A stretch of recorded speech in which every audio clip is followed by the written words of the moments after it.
Now come to question number 9। Question number 9 को जब आप पढ़ के देखोगे तो आपको बातें समझ में आ जाएगी कि क्वेश्चन नंबर 9 क्वेश्चन नंबर 1 से बिल्कुल मिलता जुलता है। मिलता जुलता क्या है, एक्चुअली में ये दोनों एक दूसरे का कन्वर्स है। जैसे कि पाइथागोरस थ्योरम और उसका कन्वर्स था ना, वैसे ही क्वेश्चन नंबर 1 और क्वेश्चन नंबर 9 बिल्कुल एक दूसरे का कन्वर्स है। और यहाँ कन्वर्स से मेरा मतलब बस इतना है कि वहां जो गिवन था यहां टू प्रूफ में वो रहेगा, राइट ना, बस मतलब यही है। तो चलो समझ लेते हैं दोनों क्वेश्चंस को।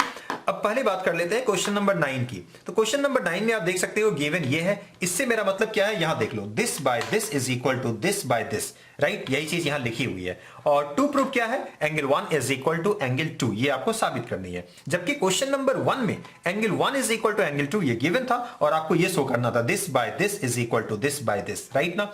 अब सवाल है क्वेश्चन नंबर 9 को हम कैसे बनाएंगे। तो बिल्कुल सेम ऑर्डर में बनाएंगे।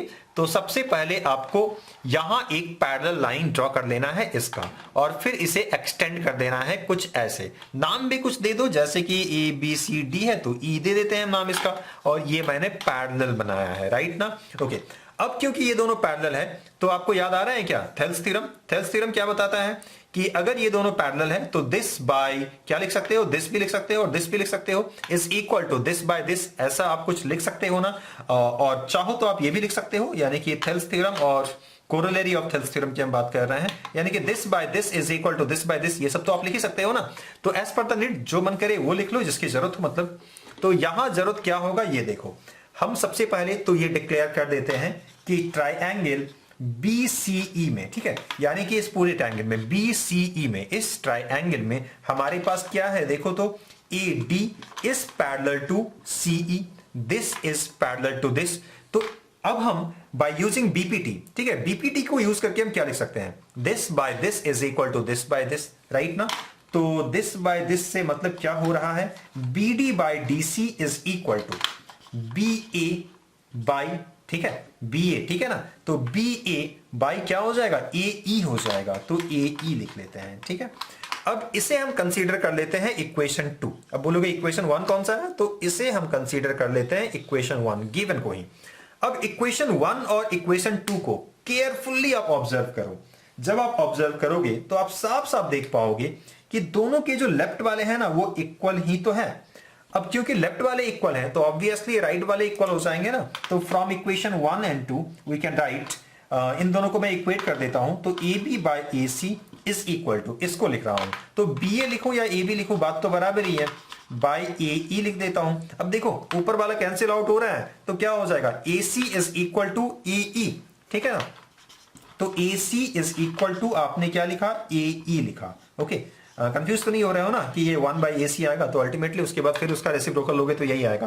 तो AC is equal to AE, तो AC यानी कि ये length is equal to AE, ये लेंथ, हमने इन दोनों लेंथ को इक्वल साबित किया। इससे फायदा क्या होगा, इससे फायदा हमें ये होने वाला है कि this angle is equal to this angle. कुछ नाम दे देते हैं, जैसे कि इसका नाम 3 और इसका नाम 4 दे देते हैं। So now we can say that कि angle 3 is equal to angle 4। इतना क्लियर है आपको। अब देखो इन सब चीजों को कैसे हम यूज करेंगे। तो जैसा कि क्वेश्चन नंबर 1 में हमने ये समझा था कि अगर ये दोनों पैरेलल है, ये ट्रांसवर्सल है, तो ये दोनों एंगल्स इक्वल हो जाएंगे और इसको हम कहते हैं अल्टरनेट इंटीरियर एंगल्स। और ये दोनों भी इक्वल होगा, यानी कि ये और ये भी इक्वल हो जाएगा और इसको कहते हैं करस्पॉन्डिंग एंगल्स, राइट ना। तो उन्हीं कंसेप्ट्स पे बेस्ड है angle 3 is equal to angle 1। मानोगे क्या, देखो ये दोनों पैरेलल है, ये ट्रांसवर्सल है, तो angle 3 is equal to angle 1। Similarly angle 4 is equal to angle 2, similarly नहीं, ठीक है, ये करस्पॉन्डिंग एंगल्स हैं और ये क्या हो जाएंगे, अल्टरनेट इंटीरियर एंगल्स हो जाएंगे। चीजों को समझ लेना ध्यान से, काफी इंपॉर्टेंट है ये।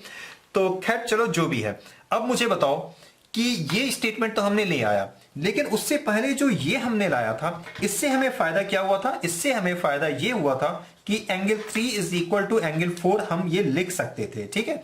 इनफैक्ट हमने 3 और 4 तो लिखा ही था। चलो ठीक है, अब देखो ये हमने अभी अभी स्टेटमेंट लाया और इस वाले स्टेटमेंट में एंगल 3 और एंगल 4 इक्वल है ना, तो क्या angle 1 is equal to angle 2 नहीं होगा क्या, बिल्कुल होगा ना ये चीज। और यही तो हमें बाय द वे साबित करना था। तो इस तरीके से इस काम को भी हमने कंप्लीट किया, लेकिन इस क्वेश्चन को क्वेश्चन नंबर 1 के साथ थोड़ा मैच कर लेना। मैं ज्यादा डिटेल में इसमें गया नहीं क्योंकि क्वेश्चन नंबर 1 के जैसा ही सारे स्टेप्स थे, तो आई होप कि बातें आसानी से आपको समझ में आ गई होगी। तो चलिए फिलहाल इस वीडियो में इतना ही, मिलते हैं फिर किसी वीडियो में, तब तक अपना ख्याल रखिएगा। Thank you.